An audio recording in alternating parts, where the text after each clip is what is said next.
Bom dia, oitavo ano, como estão todos? Então, na nossa aula de hoje, eu vou estar fazendo revisão sobre o nosso conteúdo estudado da disciplina de ética. Então, vamos lá. Primeira coisa, qual seria o conceito de lazer? Lazer nada mais é o tempo livre a qual o indivíduo tem e se dispõe a estar descansando, se divertindo, tendo interação, né, com sua família, se divertindo com sua família, se entretendo através de filmes, séries, ou até propriamente de uma leitura de um bom livro, né? Isso seria o conceito de lazer.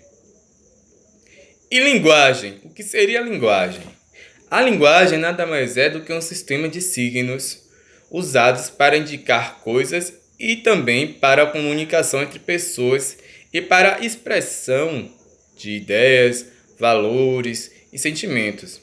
Os elementos que formam a linguagem são chamados de signos, né? Os signos linguísticos são as palavras. E as palavras podem ter vários sentidos. Uma mesma palavra pode ter o mesmo sentido. Por exemplo, porquê no início de frase, o porquê no final da frase, o porquê no meio da frase, né? Porquê pergunta, porquê resposta, justamente. Porquê junto, resposta.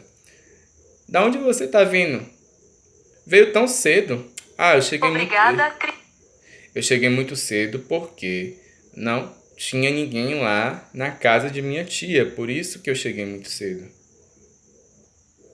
Então, a mesma palavra, ela pode ter sentidos diferentes. Então, os signos linguísticos têm, né, essa grande força para expressar o que a gente está querendo falar naquele momento, né?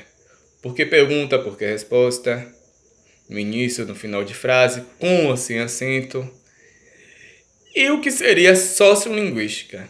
A sociolinguística é o ramo da linguística a qual estuda a relação entre a língua e a sociedade, sim, os aspectos da sociedade, incluindo as normas culturais, né, as expectativas e contextos de maneira como a língua é usada.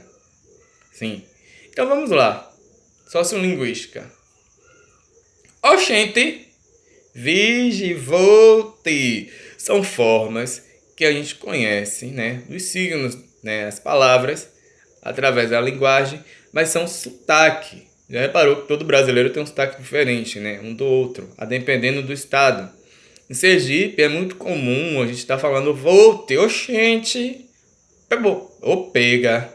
Aqui na Bahia não, né? Aqui na Bahia é um negócio mais, né, com uma malemolência que só o baiano tem. Tipo, oxe, vem cá esse menino, a gente abrevia, já, né? A gente já não fala oxente, a gente já faz uma abreviação do próprio oxente, né? Aqui na Bahia. Então, o sotaque baiano é bem diferente. Inclusive, palavras que são diferentes que a gente tem no Brasil. Aqui a gente chama aipim. No interior do estado, tem pessoas que chamam de macaxeira aqui no próprio estado. E tem outros estados, né, Nordeste que se chama uma mesma palavra, né? Macaxeira. É muito comum em Sergipe. Existe também outro exemplo, charque. Charque é uma carne a qual a gente chama aqui, muito comum de chamar de carne sertão, mas lá em Sergipe é chamado de jabá. Me vê aí R$ 3 de jabá. Ou então é muito comum a gente também perceber, né? Alguns paulistas, quando vêm aqui pra Bahia, né? Eles falam porque o Flávio, porque a Liza, né?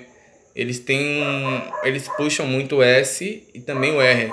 Apesar que o carioca também puxa muito o R, né? Então, esses são um dos vários sotaques que existe no Brasil. Então vamos lá. O que seria a onomatopeia? A onomatopeia, na verdade, nada mais é do que a imitação dos sons dos animais ou de algo naturais ou de algum barulho. Quem aí nunca leu o gibizinho da Turma da Mônica, aonde a Mônica dá uma colhada no Cebolinha ou no Cascão e aquele barulho que seria da pancada dela dando nos meninos fazem, né, o som pá, prof, paf. Então, a onomatopeia é isso. Na verdade, ela é a imitação dos sons. Principalmente ocorre muito em gibi, em desenho. A linguagem, ela nasce, na verdade, né, pela necessidade do homem se expressar, pela necessidade do homem conversar com outro, expressar seu conhecimento, expressar sua forma de pensamento. Então, a linguagem é muito importante dentro da nossa sociedade. Língua e sociedade. Sim, língua e sociedade. Já reparou que a gente tem diversas línguas? Inclusive, como eu falei há pouco, né, sobre o sotaque, o próprio português, a própria língua portuguesa, a língua lusofona, ela tem várias formas de se expressar, né?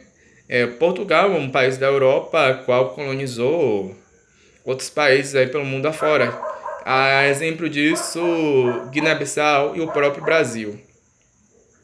Mas se você chegar lá em Portugal, você dizer que aquela moça é uma bela rapariga. Sim, lá naquele lugarzinho, especificamente da Europa, naquela localização, na região ali de Portugal, né? Ali a gente já está falando da geografia. Lá, bela rapariga seria uma bonita moça, uma bonita menina. Aqui no Nordeste, rapariga tem outra conotação, né? Ou então, ao exemplo disso, do português lusofono a o português brasileiro. Estou cá há horas de esperar, né? Ele sempre tem um sotaque, né, diferentezinho no final, né? Eles sempre puxam mais do que o português que a gente está acostumado. Ah, o que? A gente poderia falar isso aqui, trazendo para o nosso continente sul-americano, né, para o nosso Brasil. A gente vai falar assim: eu estou há várias horas esperando o ônibus no ponto e ele não passou ainda.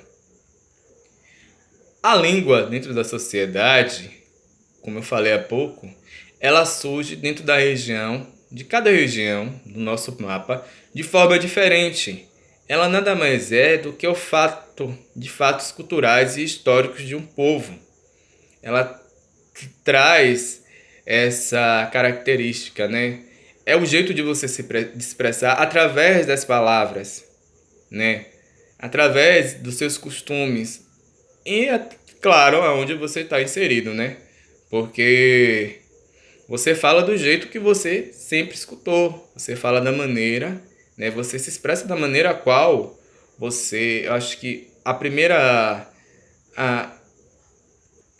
o primeiro contato que você teve com a língua.